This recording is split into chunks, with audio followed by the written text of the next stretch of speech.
வணக்கம் நேயர்களே, நீங்கள் கேட்டுக்கொண்டிருப்பது அண்ணா சமுதாய வானொலி 90.4 அலைவரிசை. இது இந்தியாவின் முதல் சமுதாய வானொலி. நேயர்களே, இப்பொழுது நாம் கேட்கவிருப்பது நமது அண்ணா சமுதாய வானொலியும் மதராஸ் உர நிறுவனமும் இணைந்து வழங்கும் பிரதமரின் பிரணாம், தாய்பூமியின் மறுசீரமைப்பு, ஊட்டச்சத்து விழிப்புணர்வு மற்றும் மேம்படுத்தலுக்கான திட்டம் பற்றிய தொடர் நிகழ்ச்சியின் 36ஆம் பாகம். இன்றைய நிகழ்ச்சியில் பனை மேம்பாட்டிற்கான ஆராய்ச்சி முனைவுகள் குறித்து விளக்கவிருக்கிறார் மதராஸ் உர நிறுவனத்தில் உர விநியோகத்துறை மேலாளராக பணிபுரிந்து கொண்டிருக்கும் திரு கணபதி அவர்கள். வாங்க நிகழ்ச்சியை கேட்கலாம். அன்பார்ந்த தமிழக வேளாண் பெருமக்களுக்கு வணக்கம். இன்று பனை மேம்பாட்டிற்கான ஆராய்ச்சி முனைவுகள் பற்றி பார்க்கலாம். கல்பதரு என்று அழைக்கப்படும் பனைமரம் தமிழ்நாட்டின் மாநில மரமாகும். மரம் தமிழக மக்களின் கலாச்சாரத்தோடு பிணைக்கப்பட்ட ஒன்றாகும். ஆப்பிரிக்காவை தாயகமாக கொண்ட இம்மரம் Sudan, Nigeria, Congo, Ilangai, Burma, Indonesia, Malaysia, Thailand, Vangaladesam, Iran, Pakistan ஆகிய நாடுகளில் காணப்படுகிறது. இந்தியாவில் தமிழ்நாடு, ஆந்திரா, தெலுங்கானா, ஒரிசா, கர்நாடகா, மகாராஷ்டிரா, மேற்கு வங்கம் ஆகிய மாநிலங்களில் 10 கோடிக்கும் மேலான பனைமரங்கள் உள்ளன. இதில் தமிழ்நாடு 50% மேல் பங்களித்து இந்தியாவிலேயே பனைகளின் எண்ணிக்கையில் முதலிடத்தில் உள்ளது.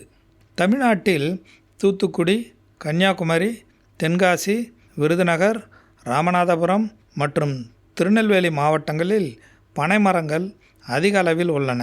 பனைமரம் தரிசு நிலங்கள், தெரிக்காடுகள் உட்பட அனைத்து மண் வகைகளிலும் வளரும்.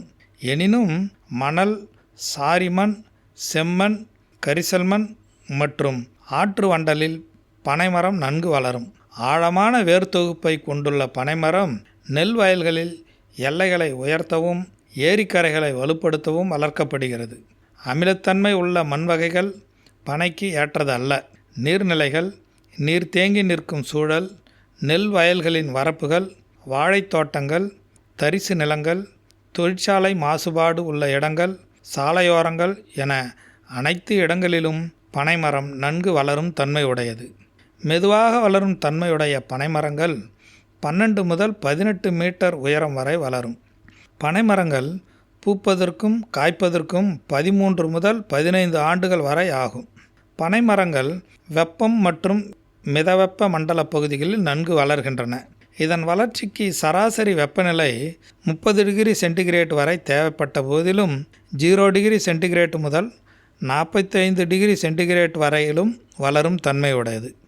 பனை ஆராய்ச்சியை ஊக்குவிப்பதற்கான அகில இந்திய ஒருங்கிணைந்த பனை ஆராய்ச்சி திட்டம் 1995ஆம் ஆண்டிலிருந்து 2 இடங்களில், அதாவது ஆந்திராவில் கிழக்கு கோதாவரியில் உள்ள பந்திரி மாமிடி மற்றும் தமிழ்நாட்டில் தூத்துக்குடி மாவட்டம் கிள்ளிக்குளத்தில் தமிழ்நாடு வேளாண்மை பல்கலைக்கழகத்தின் கீழ் செயல்படும் வேளாண்மை கல்லூரி மற்றும் ஆராய்ச்சி நிலையத்தில் செயல்பட்டு வருகிறது.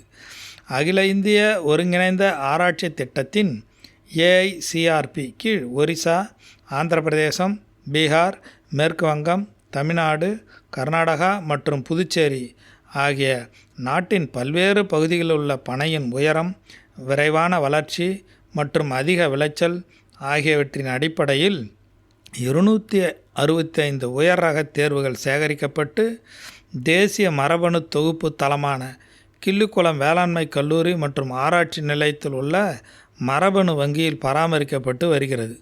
தற்போது மேலும் 77 பனை தேர்வுகள் சேகரிக்கப்பட்டுள்ளன. இந்த அனைத்து தேர்வுகளும் உயரம், பதநீர் மற்றும் நுங்கு விளைச்சல் ஆகிய நேர்மறை பண்புகளை அடிப்படையாக கொண்டு வகைப்படுத்தப்பட்டுள்ளன. இந்த தேர்வுகளில் 3 குட்டை பனைகள் தேர்வு செய்யப்பட்டு அடுத்த கட்ட ஆராய்ச்சிக்கு உட்படுத்தப்பட்டுள்ளன. தமிழ்நாடு மற்றும் ஆந்திராவின் பல்வேறு பகுதிகளிலிருந்து உயர் ரக மரங்களின் பழங்கள் சேகரிக்கப்பட்டு அவற்றின் கன்றுகள் மரபணு வங்கியில் பராமரிக்கப்பட்டு வருகின்றன. பனை ஆராய்ச்சியை ஊக்குவிப்பதற்காக கிள்ளிக்குளத்தில் உள்ள வேளாண்மை கல்லூரி மற்றும் ஆராய்ச்சி நிலையத்தில் பனை ஆராய்ச்சி நிலையம் 52.38 ஏக்கர் நிலப்பரப்பில் அமைக்கப்பட்டு பல்வேறு நோக்கங்களாக செயல்பட்டு வருகிறது. அதன் நோக்கங்களாவன தேசிய அளவிலான பனை மரபணு தொகுப்பு தளம் அமைத்தல், அதை பாதுகாத்தல் மற்றும் அதன் பண்பை அளவிடுதல், பனை பாலின நிர்ணயத்திற்கு பனை நாற்றுகளின் மூலக்கூறு பண்புகளை மரபணு தொழில்நுட்பம் மூலம் கண்டறிதல் மற்றும் அதை மேம்படுத்துதல், அதிகமான பதநீர் மற்றும் பழங்களின் விளைச்சலுக்காக பனை மரத்தில் குட்டைத்தன்மையும் தொடர்ச்சியாக பூக்கும் தன்மையும் தூண்டுதல், பனை உற்பத்தியை அதிகரிக்க உழவியல் முறைகளான மரங்களின் இடைவெளி, வாழ்வியல், நீர்ப்பாசன முறை, சொட்டு நீர் பாசனத்துடன் கூடிய உரமிடல் மற்றும் மூலக்கூறு பண்புகளை கண்டறிதல், குறைந்த விலை மற்றும் எளிதில் பயன்படுத்தக்கூடிய பனைமரம் ஏறுவதற்கான உபகரணங்களை வடிவமைத்தல், பதநீரின் சேமிப்பு களத்தினை அதிகரிக்க நடமாடும் மற்றும் நிரந்தர குளிர்சாதன வசதிகளை உருவாக்குதல், அறுவடை பின்சார் தொழில்நுட்ப மேம்பாடு மற்றும் மதிப்பு கூட்டப்பட்ட பொருட்கள் தயாரிப்பு வாயிலாக உள்ளூர் மற்றும் வெளிநாடு வணிக சந்தைக்கான வாய்ப்பினை மேம்படுத்துதல், பனை மேம்பாட்டிற்கான ஆராய்ச்சிகள். விளைச்சல் எனும்போது பனையின் உயரம், குட்டை மரங்கள், மலர்கள் உருவாக எடுத்துக்கொள்ளும் காலம், விரைவாக பூக்கும் தன்மை, பருவமில்லா காலங்களில் காய்க்கும் திறன், சாறில் உள்ள சர்க்கரை அளவு போன்ற பனையின் பொருளாதாரத்தை நிர்ணயிக்கும் காரணிகளில் ஆராய்ச்சிகள் மேற்கொள்ளப்பட்டு வருகிறது. இங்கு வளர்ச்சி தடுப்பான்கள் மூலம் பனையின் உயரம் தடுக்கப்பட்டு விரைவாக பூத்து அதிக விளைச்சல் தர பல்வேறு ஆராய்ச்சிகள் மேற்கொள்ளப்பட்டு வருகிறது. குட்டை பனை வகையை கண்டறியும் கள ஆய்வுகள் மேற்கொள்ளப்பட்டு வருகிறது. இளம் வயதிலேயே ஆண்மரம், பெண்மரம் என பாலினத்தை மூலக்கூறு உயர் தொழில்நுட்பம் மூலம் கண்டறிந்து உயர்தர ரகங்களை உண்டாக்குவதற்கான ஆராய்ச்சிகளும் மேற்கொள்ளப்பட்டு வருகிறது. வியட்நாம், கம்போடியா, தாய்லாந்து, ஸ்ரீலங்கா போன்ற பகுதிகளிலிருந்து மரபணு வகைகள் சேகரிக்கப்பட்டு ஆய்வுகள் மேற்கொள்ளப்பட்டு வருகிறது. பனை மேம்பாட்டு இயக்க திட்டம். தமிழக அரசின் வேளாண்மை நிதிநிலை அறிக்கை 23-24 படி பனை மேம்பாட்டு இயக்க திட்டம் மாநில தோட்டக்கலை வளர்ச்சி திட்டத்தின் கீழ் செயல்படுத்தப்பட்டு வருகிறது. அதில் தோட்டக்கலை மற்றும் மலைப்பயிர்கள் துறை மூலம் விவசாயிகளுக்கு பனை விதைகள் முழு மானியத்தில் 100% வழங்கப்பட்டு வருகிறது. பயனாளி ஒருவருக்கு, ஒரு தனிநபருக்கு அதிகபட்சமாக 50 பனை விதைகளும், பொது இடங்களில் தொண்டு நிறுவனங்கள், ஊராட்சி மன்றங்கள் மூலம் நடுவதற்கு அதிகபட்சமாக 100 பனை விதைகளும் வழங்கப்படுகின்றன. மேலும் பனங்கன்றுகள் முழு மானியத்தில் 100% வழங்கப்பட்டு வருகிறது. இதில் பயனாளி ஒருவருக்கு, தனிநபருக்கு அதிகபட்சமாக 15 பனங்கன்றுகளும், பொது இடங்களில் தொண்டு நிறுவனங்கள் மற்றும் ஊராட்சி மன்றங்கள் மூலம் நடுவதற்கு அதிகபட்சமாக 30 பனங்கன்றுகளும் வழங்கப்படுகின்றன. பனை மதிப்பு கூட்டப்பட்ட பொருட்கள்.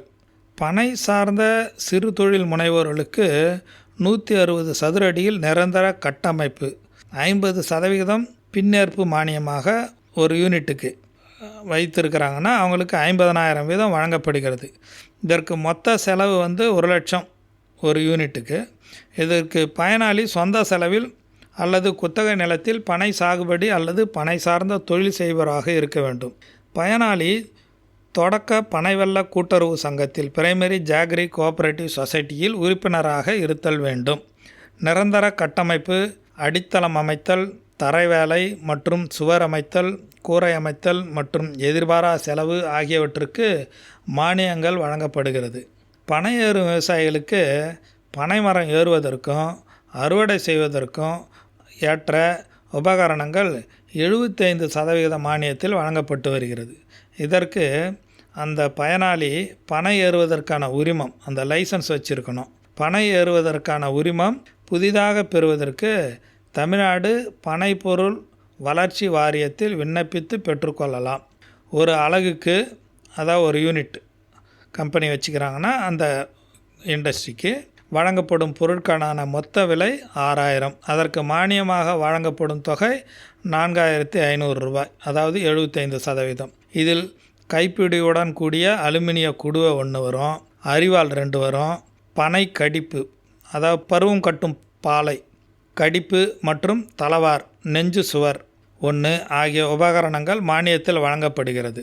அடுத்து தமிழ்நாடு பனைப்பொருள் வளர்ச்சி வாரியம் இது என்ன செய்கிறாங்கன்னா, பனை வெல்லம், பனங்கற்கண்டு மற்றும் பனை சார்ந்த மதிப்பு கூட்டப்பட்ட பொருட்கள் தயாரிப்பதற்கான பயிற்சி பெறும் விவசாயிகளுக்கு 50% மானியத்தில் உபகரணங்கள் வழங்கப்பட்டு வருகிறது. பனை ஓலை பொருட்கள் தயாரிக்கும் பயிற்சி பெறும் மகளிருக்கு 100% மானியத்தில் உபகரணங்கள் வழங்கப்பட்டு வருகிறது. ஆரம்ப பனை வெல்ல கூட்டுறவு சங்கங்கள் பனை பொருட்கள் உற்பத்தி வணிகத்தை ஊக்குவிப்பதற்காக தமிழ்நாடு பனைப்பொருள் வளர்ச்சி வாரியம், Tamil Nadu palm product development board அமைக்கப்பட்டுள்ளது. ஆரம்ப பனை வெல்ல கூட்டுறவு சங்கங்கள் அந்தந்த மாவட்டத்தில் உள்ள பனை தொழிலாளர்கள், தும்பு பனை ஓலை பொருள் உற்பத்தியாளர்கள் போன்றோரை உறுப்பினர்களாக சேர்த்து இயங்கி வருகிறது. பனை ஏறுபவர்களுக்கு பதநீர் இறக்க உரிமம், கடனுதவி, பனை மதிப்பு கூட்டப்பட்ட பொருட்கள் தயாரித்து விற்பனை வாய்ப்புகளை ஏற்படுத்துவது போன்றவற்றில் பயிற்சி வழங்கப்படுகிறது. பனை மதிப்பு கூட்டப்பட்ட பொருட்கள் யாவைன்னு பார்த்தோம்னா, பனை உணவாக பயன்படுவது என்னென்ன? பதநீர், கருப்பட்டி அல்லது பனை வெல்லம், பனங்கண்டு, பனைத்தேன், பனம் சர்க்கரை, பதநீர் கோவா, பதநீர் பொங்கல், பதநீர் பாயசம், பதநீர் கோலா இதெல்லாம் பதநீர்லேருந்து தயார் பண்ணுறாங்க. நுங்குலேருந்து நுங்கு உலர்பழம், நுங்கு மிட்டாய், நுங்கு குளிர்பானம், நுங்கு கீர், நுங்கு பீடா. அப்புறம் பனம்பழத்திலிருந்து அடர் பனம் கூழ் ஸ்குவாஷ், பனம்பழச்சாறு அதான் ஜூஸு, பனம் பழக்கட்டி இவையெல்லாம் பனம் பழத்திலிருந்து தயார் பண்ணுறாங்க. தவன், சீம்பு இதிலேருந்து அல்வா. பனை உணவு அல்லாத பிற பொருட்கள் என்னென்னா, தண்டு, பனை மரத்தின் தண்டுலேருந்து என்னென்ன பண்ணுறாங்க?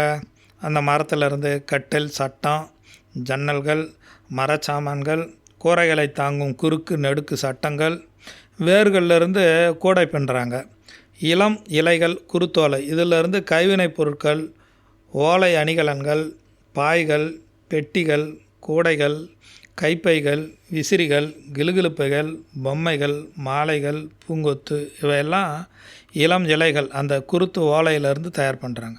பசுமிலைகள்லேருந்து சாரோலை இதிலிருந்து கூரை, ஓலை வீடுகள், பாய், திருக்கு இதை தயார் பண்ணுறாங்க.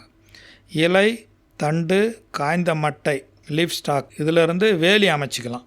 அப்புறம் பனைநார், சோற்றுநார், கயறு மற்றும் கயிறு பொருட்கள், உரிக்கயிறு, பிரிமனை, தேர்வடம், மாட்டுத்தும்பு, சாரக்கயிறு இவையெல்லாம் பனைநார்லேருந்து சோற்றுநார்லேருந்து தயாரிக்கலாம். தும்பு அதிலிருந்து துடைப்பம், ப்ரஷ்ஷு, கால்மிதி இவைகளை தயார் பண்ணலாம். பனங்கொட்டையிலேருந்து கைவினைப் பொருட்கள், ஆண் பெண் உருவ பொம்மைகள் இதையெல்லாம். சிரட்டை, குடுக்கையிலேருந்து என்ன பண்ணலாம்? குங்குமச்சிமிழ், சிகரெட்டு சாம்பல் குப்பி, அடுப்பெரிக்க இதெல்லாம் யூஸ் பண்ணலாம். பனை மதிப்பு கூட்டப்பட்ட பொருள்களான பனை ஓலை அணிகலன்கள், ஆபரணங்கள் மற்றும் தும்பு சார்ந்த பொருட்கள் ஏற்றுமதி செய்யப்படுகிறது. மேம்படுத்தப்பட்ட பதநீர், இந்த பனையின் முதன்மையான விளைபொருள் தான் பதநீர். இதில் அதிக அளவு சுக்ரோஸ் இருக்கிறதுனால பனையிலிருந்து இறக்கப்பட்டவுடன் சில மணி நேரங்களிலே விரைந்து நொதித்து விடும். அதனால் பதநீரை குளிரூட்டுவதன் மூலம் அவற்றின் சேமிப்பு காலத்தை சற்று அதிகரிக்க முடியும். பதநீரை வடித்தல் முறை மூலம் சுத்திகரிப்பு செய்து 3 மாதங்கள் வரை கெட்டுப்போகாமல் பாட்டில்கள் அடைத்து சேமித்து வைத்து விற்பனை செய்ய பதநீர் வடிகட்டும் இயந்திரங்கள் கிள்ளிக்குளம் வேளாண்மை கல்லூரி மற்றும் ஆராய்ச்சி நிலையத்தில் உள்ளன. இவற்றை விவசாயிகள் பயன்படுத்தி பதநீரை நீண்ட நாள் கெடாமல் சேமித்து வைத்து வர்த்தக ரீதியாக லாபம் தரக்கூடிய தொழிலாக மேற்கொள்ள வாய்ப்புகளை ஏற்படுத்தப்பட்டுள்ளது. தென்னையிலிருந்து பெறப்படும் நீராபானத்துக்கு ஏற்றுமதி வாய்ப்புகள் உள்ளது போல பதநீருக்கும் ஏற்றுமதி வாய்ப்புகள் அதிகம் உள்ளதனால் பனை விவசாயிகள் இந்த வாய்ப்புகளை பயன்படுத்தி வருவாயை உயர்த்தி கொள்ளலாம்.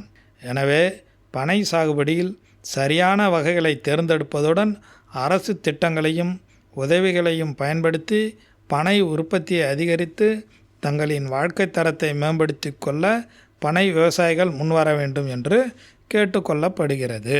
நன்றி, வணக்கம்.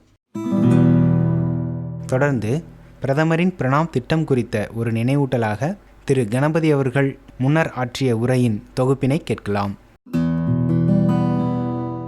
பாரத நாட்டின் மத்திய அமைச்சரவையின் பொருளாதார விவகாரங்கள் துறை 28/6/2023 அன்று நடந்த கூட்டத்தில் பிரதமரின் பிரணாம் என்ற திட்டத்துக்கு ஒப்புதல் அளித்துள்ளது.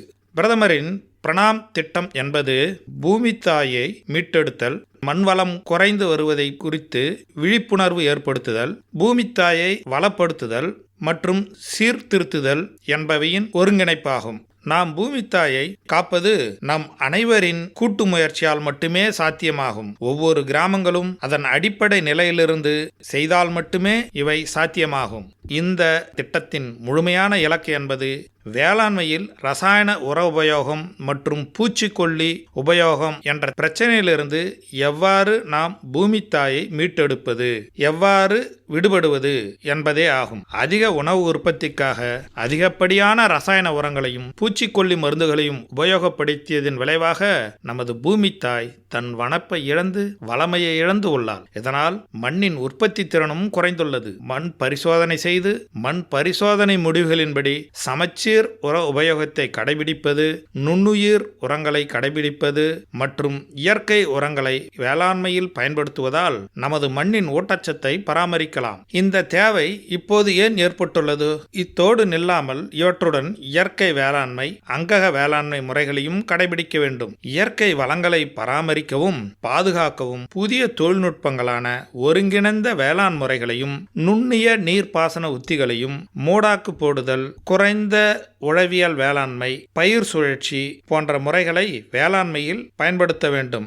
நிலையான நீண்ட நாட்களுக்கு நிற்பதான வேளாண் உத்திகளை கடைபிடிக்க நாம் நம்மை தயார்படுத்தி கொண்டு மாற்றத்திற்கான முடிவில் நாம் செயல்பட வேண்டும். மாற்றம் தொடர்ந்து நடைபெற வேண்டும் என்பது அத்தியாவசியமான கலையாகும். நமது வளத்தை பெருக்கவும், மாசுவை கட்டுப்படுத்தவும், நீண்ட நாள் உணவு உற்பத்திக்கு உறுதியளிக்கவும் இந்த மாற்றம் தேவைப்படுகிறது. நாம் முன்னோக்கி செல்ல வேண்டும் என்றால் சுற்றுப்புற சூழலின் வளத்தையும் மண்ணின் வளத்தையும் பாதுகாக்க மிக முக்கியமான சமச்சீர் உர உபயோகம் என்பது வேளாண்மையில் மிக முக்கிய பங்காற்றுகிறது. அத்தியாவசியமான பயிர்களுக்கு தேவையான சத்துக்களை சரியான அளவில், சரியான விகிதத்தில், சரியான காலத்தில், சரியான உபயோக முறைகளை பயன்படுத்தி அளிப்பதே சமச்சீர் உர உபயோக முறை என்பதாகும். அந்தந்த மாநிலங்களில் உள்ள வேளாண்மை பல்கலைக்கழகங்கள், வேளாண்மை ஆராய்ச்சி கழகங்கள் மேற்கூறிய அளவுகளை ஒவ்வொரு பயிர்களுக்கும் அந்தந்த இடங்களுக்கு தக்கவாறு தேவையான அளவுகளை பரிந்துரை செய்துள்ளது. பரிந்துரைக்கப்பட்ட உர விநியோக அளவுகளை பயன்படுத்தினால் அதிக மகசூல் கிடைப்பதோடு பயிர்களின், தானியங்களின், உற்பத்தி பொருட்களின், உணவுகளின் தரமும் மேம்படுகிறது. நல்ல வளமான மண்ணில் விளைவிக்கப்பட்ட பழங்கள், காய்கறிகள், தானியங்களில் அனைத்தும் முக்கியமான சத்துக்களும் பொதிந்திருக்கும். அவற்றின் தரமும் சிறப்பானதாக இருக்கும். அவற்றின் ருசியும் நன்றாக இருக்கும். மேம்படுத்தப்பட்ட மகசூல், விளைச்சலின் தரம் விவசாயிகளுக்கு அதிக லாபங்களை ஈட்டுத்தரும். இது அதிக அளவு விளைவிப்பது மட்டுமன்று, சிறப்பாக ஊட்டச்சத்து பொருந்திய உணவுப் பொருள்களை விளைவிப்பதும் ஆகும். இது இருசாரருக்கு பலனளிக்கக்கூடிய வெற்றியின் அணுகுமுறையாகும். இது விவசாயிகள், சுற்றுப்புற சூழல் மட்டுமின்றி நாம் அனைவருக்கும் நலன் பயப்பதாகும். உரங்களை சீரிய முறையாக உபயோகிப்பதனால் நமது மகசூல் பெருகுவதோடு மட்டுமன்றி நமது விளைநிலங்களும் வளமானதாக விளங்குகிறது. அடுத்த தலைமுறைக்கும் உதவிகரமாக இருக்கும். ஆகையினால் நாம் அனைவரும் தொடர்ந்து சமச்சீர் உர நிர்வாகத்தை கடைபிடிப்பதன் மூலம் மாற்றத்தின் அங்கமாகவும் விளங்குவோம். அடுத்து நமது லட்சியம் வளர்ச்சியடைந்த பாரத யாத்திரை, விக்ஷித் பாரத் சங்கல்ப் யாத்திரை என்ற நிகழ்ச்சியை பற்றி நாம் தெரிந்து கொள்ள இருக்கிறோம். பிரதமரின் பிரணாம் என்ற திட்டங்களின் பலன்களையும் வேளாண்மையில் ட்ரோன்களை உபயோகத்தினை ஊக்குவிப்பதுவே இந்திய அரசின் உரத்துறையின் மிக முக்கிய பங்காக உள்ளது. சமச்சீர் உர உபயோக முறையை கடைபிடித்தல் என்ற நோக்கத்திற்காகவும் நேனோ உரம் உபயோகத்தினை இந்திய அரசின் உரத்துறையானது வேறுபட்ட துறைகளையும் ஒருங்கிணைத்துள்ளது. அதில் உர உற்பத்தி நிறுவனங்கள், பிரதமரின் விவசாய செழுமை நிலையங்கள், வேளாண் அதிகாரிகள் மற்றும் சிறப்பு அதிகாரிகளையும் இத்திட்டத்தில் ஈடுபடுத்தி உள்ளது. பிரதமரின் பிரணாம் திட்டத்தின் முத்தாய்ப்பு யாதெனில் ட்ரோன்களை பெருமளவில் உபயோகப்படுத்துவது, செயல்முறை விளக்கம் செய்து காண்பிப்பது, நானோ யூரியா, நானோ டிஏபி, நீரில் கரையும் திரவ பூச்சிக்கொல்லி மருந்துகள், நீரில் கரையும் பூஞ்சான கொல்லி மருந்துகள் போன்றவற்றை வேறுபட்ட பயிர்களிலும் மரப்பயிர்களிலும் தோட்டக்கலை பயிர்களிலும் தெளித்து விவசாயிகளுக்கு காண்பிப்பது ஆகும். இந்த முன்னெடுப்பு ஆயிரக்கணக்கான ட்ரோன்களை செயல் விளக்கத்தில் நமது பாரத அரசு இறக்கியுள்ளது. இது 29 மாநிலங்கள், யூனியன் பிரதேசங்களில் உள்ள மாவட்டங்களில் செயல் விளக்கங்களை செய்து வருகிறது. இந்த செயற்கரிய செயலானது அனைத்து பொதுமக்களையும் விவசாயிகளையும் கவர்ந்துள்ளது. விவசாயத்தில் புதிய தொழில்நுட்பம் கடைபிடிக்கப்பட்டுள்ளது. இந்த வியத்தகு முன்னெடுப்பு முன்னெப்போதும் இல்லாத ஒன்று. PM பிரணாம் என்ற திட்டத்தின் நோக்கங்களை நிலையான நீடித்த விவசாய முறைகளை வேளாண் பெருமக்களிடம் விளங்கச் செய்யவும் பழக்கப்படுத்தவும் கொண்டு சேர்க்கும் கருவியாகவும் உள்ளது. இந்த திட்டத்திற்கு பெருமளவில் வரவேற்பு உள்ளது. லட்சக்கணக்கான மக்கள் இந்த ட்ரோன் தெளிப்பான் விதத்தினை கண்டுகளிக்கின்றனர். குறிப்பாக விவசாய பெருமக்கள் மிக்க ஆர்வமுடன் இதில் பங்கு பெறுகின்றனர். நானோ யூரியா மூட்டை யூரியாவிலிருந்து எவ்வாறு வேறுபடுகிறது, எவ்வகையில் அதிக பயனளிக்க கூடியதாக உள்ளது என்பதையும் நன்கு உணர முடிகிறது. இது சம்பந்தமாக தொடர்ச்சியாக விவாதங்கள், செயல்முறை விளக்கங்கள், கூட்டங்கள் ஆகியவற்றில் விவசாயிகள் ஆர்வமாக பங்கேற்கின்றனர். அதன் அடிப்படையில் அதன் தொடர்ச்சியாகவே அங்கக வேளாண்மையின் அவசியத்தன்மையும் அதன் விழிப்புணர்வையும் அனைத்து விவசாயிகளையும் சென்றடைந்துள்ளது. புதுமையை விரும்பும் ஆர்வமுள்ள இளம் விவசாயிகள் ட்ரோன் தொழில்நுட்பத்தை முன்னெடுத்து உபயோகிக்க விருப்பம் தெரிவித்துள்ளனர். நேரம், பணம் விரயம் இன்றி செலவு அதிகம் பிடிக்காத உகந்த உத்தியாக உள்ள இந்த தொழில்நுட்பங்கள் அவர்களை வேளாண்மையை பயன்படுத்தி மிக்க ஆர்வமுடையவர்களாகவும் நிலைத்த நீடித்த வேளாண்மையில் சிக்கன முறையை கையாண்டு செயல்படுவதாகவும் அறியப்பட்டு லாபகரமான வேளாண்மை தொழில் வளரும் என்பதையும் நம்புகின்றனர். மாண்புமிகு பாரத பிரதமர் வேளாண் மகளிர் ட்ரோன் மையங்களை நிறுவியுள்ளார். இத்திட்டம் மகளிர் சுய உதவிக் குழுக்களுக்கு ட்ரோன்களை வழங்க உள்ளது. இதனால் இப்புதிய தொழில்நுட்பத்தை பயன்படுத்தி மகளிரின் வாழ்வாதாரமும் சிறக்கும் என நம்பப்படுகிறது. பிரதமரின் வேளாண் செழுமை நிலையங்கள் நமது லட்சியம் வளர்ச்சியடைந்த பாரதம் யாத்திரையின் திட்டத்தின் பயன்களை விவசாயிகளுக்கு கொண்டு செல்ல பேருதவியாக இருந்து வருகிறது. அவைகளின் செயல்பாடு ஒரு கூட்டு முயற்சியாக இந்த முன்னெடுப்பில் காண முடிகிறது. நமது லட்சியம் வளர்ச்சியடைந்த பாரதம் என்ற யாத்திரை இது ஒரு பயணம் மட்டுமன்று, இந்திய புரட்சிகர நவீன விவசாயத்தின் புதிய பரிணாம வளர்ச்சியாகவும் முன்னேற்ற பாதையின் அடுத்த கட்டமாகவும் அறியப்படுகிறது. இந்த பயணம் ஆரம்பித்த நாளிலிருந்து நாளுக்கு நாள் இதற்கான வரவேற்பு பெருகிக் கொண்டே வருகிறது. இந்த வரவேற்பை காணும்போது இந்திய வேளாண்மையின் மறுபரிமாணம் வளர்ச்சி உறுதி செய்யப்பட்டுள்ளது. புதிய கண்டுபிடிப்புகளை விவசாயத்தில் புகுத்தி நவீன வேளாண் புரட்சியின் மூலம் எல்லோருக்குமான வளர்ச்சியாக உள்ளது.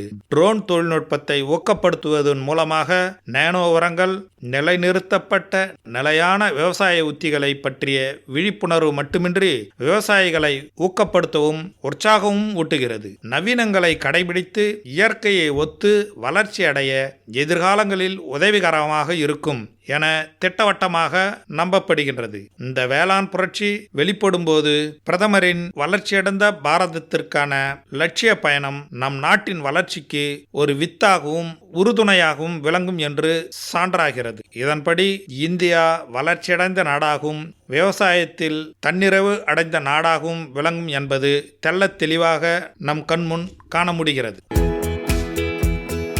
நேர்கள் இதுவரை கேட்டது நமது அண்ணா சமுதாய வானொலியும் மதராஸ் உர நிறுவனமும் இணைந்து வழங்கிய பிரதமரின் பிரணாம் திட்டம் பற்றிய தொடர் நிகழ்ச்சியின் 36ஆம் பாகம். நன்றி, வணக்கம்.